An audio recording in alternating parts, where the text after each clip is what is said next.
Shalom, giving praise unto Yabashim Shabashim Kwa Korash. Double honors unto the apostles of great millstone and the honest brothers to be pushing his truth and sincerity throughout the four corners of the earth. And above everybody, you're coming out here to give you this truth for the grace and mercy of Yahweh Bashim Shabashim Kwa Korash. Giving all praise unto Yabashim Shabashim Kwa Korash. It's going to be a relatively quick video that based upon the new scheme that they got out here within the UK, which pretty much is a system of control. And a handful of people are awake to the fact that it's a system of control, and they really believe that, you know, these politicians or whatever are really looking at the best possible situations to move forward with the current climate of things, namely the zero emissions vehicles mandates and all of that.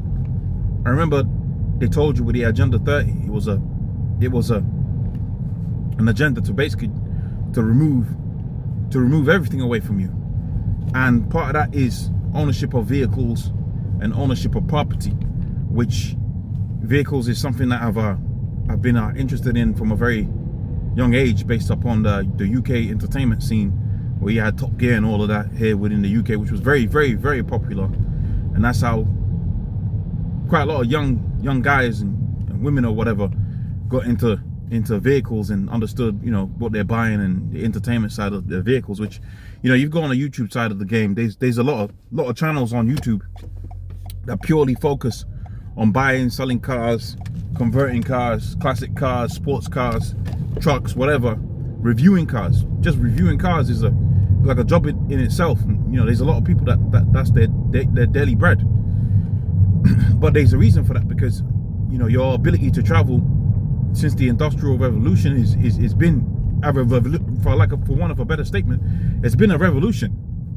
You're able to do trips that used to take days within a couple of hours.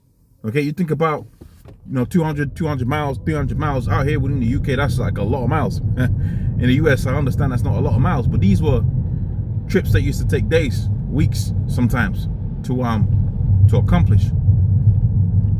So the vehicle really became the conduit to more commerce and more business, and more abilities to basically, you know, have more routes. Okay, whether it be business or whether it be commercial or leisure, right? The vehicle really has been the ability for one to be able to spread their wings, so to speak. Okay, so without much further ado, we're gonna go into this video. We're gonna go into and this, and for the most part, I'm gonna let this guy speak. And he's pretty much going to lay out to you the B system as it pertains onto vehicles. And you can see these legislation. It's not next year, 20 years from now. This is legislation that's going to be passed in the UK in a couple of weeks. Remember, they already done the digital ID. Now they're going to do the vehicle. What do they call it? Car pay per mile, right? But he's going to tell you. He's gonna tell you within this video out of his own mouth. This is not my words. We told you this was what it is, but he's gonna tell you what it is out of his own. He's gonna use his own words. Now I've got it at 2x speed. Just slow it down if it's going too fast for you. Just reduce it down to like 0.5, and you should be back at regular speed. So I'm gonna let him rip. Bait and switch. You know the one, that dodgy sales technique where you lure customers in with a good deal, low, possibly incentivise prices, and then you jack up the cost once they're on board. The government, they tell us this kind of behaviour is immoral, illegal, unethical, and something that should really be reported to trading standards. But when the ones doing it are the same ones writing the rules, well, I don't think we're going to get very far. So as reported in the Telegraph, EV and hybrid drivers will be hit with a pay per mile tax. A 3p levy is going to be added to every mile covered by an electric or hybrid vehicle in a bid to make up for falling fuel duty revenue.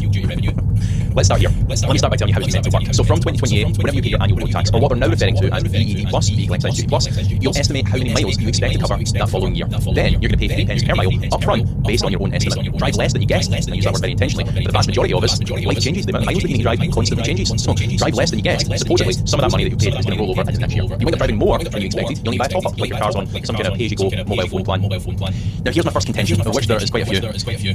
EVs are struggling commercially. Anyone who says otherwise, I'm sorry, but you just stick your head so far in the EV sand that you're rejecting reality at this point. They're having to be enforced on the manufacturer side with the ZEV mandate, zero emission vehicle mandate, and they're having to be incentivised on the public side. It's like trying to push water uphill. There has been hundreds of millions of pounds given to manufacturers to set up battery plants here in the UK. There's been 650 million pounds assigned to subsidies for private buyers. There's been millions of pounds spent giving tax breaks to wealthy business owners to buy high-end EVs with 100% tax relief. My point here is the loss in revenue from fuel duty is a drop in the ocean compared to what's being spent propping up this sector with next to no organic commercial viability. The people who are buying them. You hear what he said? Okay, so you had all kind of tax breaks, all kind of incentives, subsidies that was pushed into the EV thing, which pales in comparison to the amount of revenue they're going to be able to create off of the back of this pay per mile thing. So you got to think, if they're only getting a little bit, a drop, like he says, a drop in the bucket, okay, a drop in the ocean in comparison to the money spent subsidizing the EV thing, you got to understand that it was never about the money side of the game. It was all about the control. He's gonna get into it. Their lease and business customers who really don't care about it being an electric car. It could be whatever kind of car. It just so happens that that's the sector that has the most effective and most attractive tax breaks on them, which is why we see such a steep depreciation curve on the other end, because when their lease ends 3-4 years down the line, there's no one that wants to buy them. So you might then question, why would they do this? Surely if the goal is to get everyone moved over to an electric vehicle, get everyone driving electric cars, then lumping another tax on them is not the way to do it. To arrive at that conclusion though, you need to assume that they actually care. Where I'm going with this is, although the official ban on pure petrol and diesel engines doesn't take place until 2030, take a look around the new car market. The amount of cars that you can now... You see, they don't care. It's all about control, man. It's all about systems of control. And again, like I said, he's going to speak about it. Let him speak. Buy as pure petrol or diesel is dwindling, particularly if you need something a little bit bigger, and this is due to the enforcement of Euro standards behind the scenes. If you do buy a modern petrol or diesel, it's no coincidence that reliability, generally speaking, is not what it used to be. These incredibly stringent emission standards, particularly for diesel, have taken a toll. Engines generally can't hold a candle to what they were in the early 2010s. The new market, more and more, is becoming dominated by EVs and hybrids, not because that's what people want to buy, but because that's all the government is going to allow. To put it another way, they don't really care if you don't want an EV or hybrid anymore, because that is gradually and very quickly becoming all that's available to you on the new market ahead of 2035. Now, you can see the obvious defence on this, can't you? The tack that they're going to take is to say, well, you look at petrol and diesel, they pay fuel duty at the pumps, so this is no different. But to me, this is entirely different. With fuel duty, it's tied to actual usage for a start, it's tied to consumption. So that means naturally, a 2.5-ton SUV is going to be a bit more than a tiny little hatchback, and that's fair enough. It's also your choice if you want to buy a more efficient car or drive said car more efficiently. You want to pay a bit less, you can do so. With a flat driving fee, the environmental argument, that goes completely out the window, which is supposedly why we started down this EV road in the first place, but never mind that. The other huge difference here, and this is the big concern, it creates a need to monitor your usage. With fuel duty, it's simple as it's taxed at the pump, it's transparent, it's easy. But with this, I guarantee you that allowing owners to input their guess as to how many miles they're going to cover in the next year, I mean, it sounds ludicrous, doesn't it? That is so quickly going to be ruled is too inaccurate, too inadequate. And the thing is do you a real favour here, because the infrastructure to keep an eye on you through AMPR cameras, through LEZ cameras, through ULEZ cameras, and every other manner of camera, it's already in place. Not to mention the advanced telematics systems that you'll rather conveniently find in modern cars. The next logical step here is electronic monitoring to collect more accurate data and save you the hassle about having to guess about how many miles you're doing. Do you a favour. This is the catalyst to complete control of the roads. The door is open to road pricing by region, time of day, maybe you'll be charged by congestion level. Who's to say? But one thing's for certain, I don't think this was ever about fairness, it's about control. And this is the first brick in that wall. There you go. So again, like I said, that's not my words, but we've been telling you about this, man. The infrastructure's already been set up.